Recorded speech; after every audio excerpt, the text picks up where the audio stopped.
Kinyi makawuono Opollo K'Opollo kabiro kuomi ka intiere county ma Kilifi kono. Nitiere moko kuoma ote maniwinjo ka joneno mago chwalo. Kata kamano bende wang'eyo ni nyaka sani penj ni mano ma idhi tim dwe mar 7 to wang'eyo ni nitiere penj mitimo dwe mar 7, nitiere penj ma bende ibo bed ka itimo dwe mar 11 ne jopuonjre ma nitiere form 4 sani.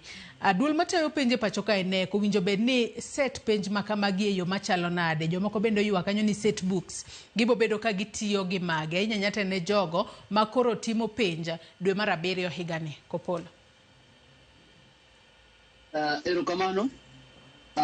Number one, wa insist. Kendo wasiko na kwa insist ni serikal onego ket gik moko ayanga kaka gigi dhi timore. Mondo ji ong'eni to ang'o ma idwaro, ang'o ma idhi tim mondo kik kel nywandruok e weche mag penj.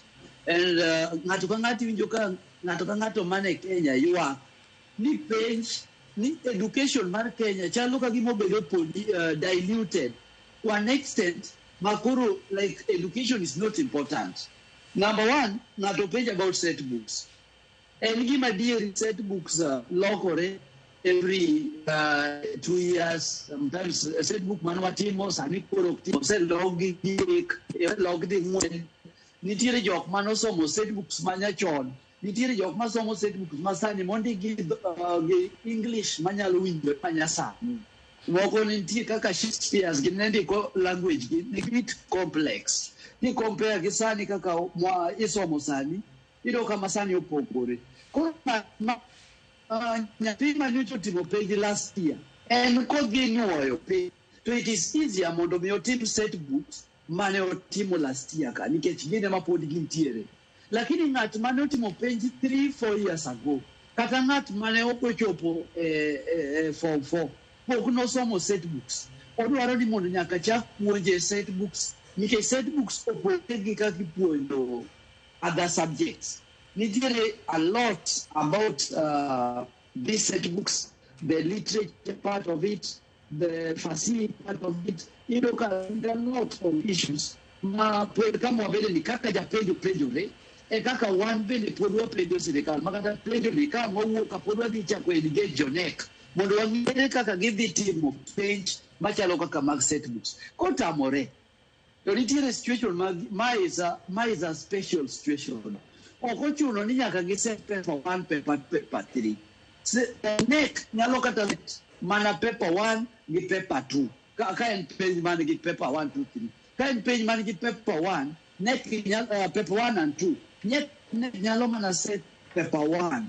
Kundo paper no emat ni your second chance o kotin gik mang'eny machako kawo time madhi mune kendo timo maber wachno. So it is important for the government kata kuchuno ni nyaka giset English Malibodi literature. We can do the other paper that has no literature in it.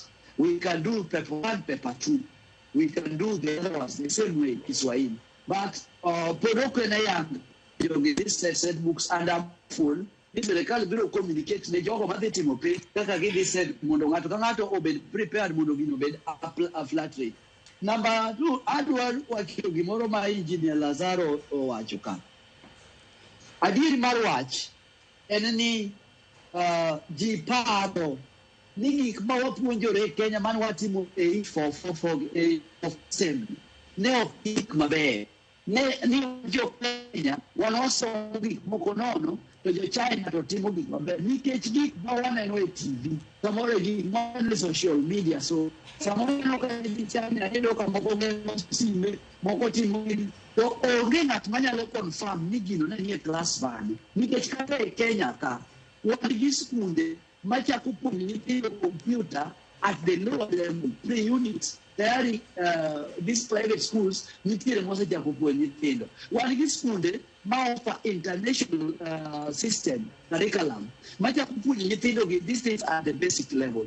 But at our public schools ma ipuonjo nyithindo gik ma bende nyalo dwaro dhano, I will confirm to you ni kitimo research kata esaje mane gitimo issues ma kone manyo yedhe laboratories outside the country, UK, USA. Ndio ka jogo on the first a research in those laboratories in Kenyans. Mainly the knowledge manual marvel did no. A mommy on the tractor mardedi. A knowledge manual mar is Marian. A mommy man on the stabino. This basic education Kenya should not be underrated. And in education, very important. Kikwa compare anyone moko gero sime, everything, you know, the labs go, the industries go, the local industries go, job, Mariek, Mama Kugigo, Gili Kenyans. You know, you give your Gigo Kenya, and you can take a poco to pesa, industrialization in Kenyan country. But the Kenya, because of the knowledge Mawayudoka. So we should not underrate this education Mawayudo in Kenya. It is very important. Okay, your Kenya are being aggressive, and Kenyans are doing great things outside the country because of this simple Mawatimo. Natokaka engineer Lasaro Kore Monego Wogi as an engineer to ensure near Chako develop something. Kaka engineer. Mondo wange at least we are working as Kenyans. So everyone, we cannot underscore, we cannot underrate education system in Kenya. CBC now come and see a lot of issues. And then some of the teaching period we are in, pressure, but at the end of the day, one day we will streamline, we will succeed. Junior secondary will succeed, we want a lot of issues. What's the word we do for you? Timo? They are on the line. Most during this period, it is sitting. Most of them know what to do. That's the same thing. Now I discuss about national second chance. And we give Ochakore. This is the first time. Martin. Of course, Gio said they don't know you. If they know you, it's so more getting penj. First time I retake making of a university. I fail the subjects in meeting or retake, teacher feeling on the graduate. Then the first time of failure. We need to work on how to study it. Mondokonya, they were you just no, yani bora elimu, lakini elimu bora. Sio bora certificate, lakini certificate bora ambayo manya lokonyo ngapo in the next future. I'm happy because the elite grade miundo. In this country, we have the TVET institutions, we have the colleges, we have any grade miundo can take somebody. As long as you apply that skill, it will help. So that is what I have. But as I finish, I am worried.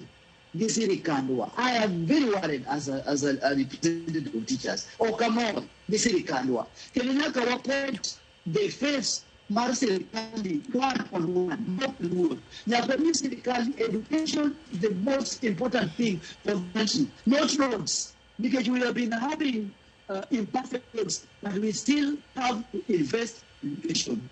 Kama kwenye zero place ne school de, mwenye bede class mudo so. No kwenye chule yopui mali to pay, to video pumano no pay. O kwenye chule gesa di. O pesa masirikal tiyo ko do pesa masirikal uno ko do. Gigi masirikal timo marange wala. Gigi laten pi poni cha kuhusu western. They walk. Jalop yete ne mano se gol Ricardo ni podi giti obi western tiyo gi pesa taxpayers madio pin ni modo duok Ricardo mo yalo duoko kata ko bedo pin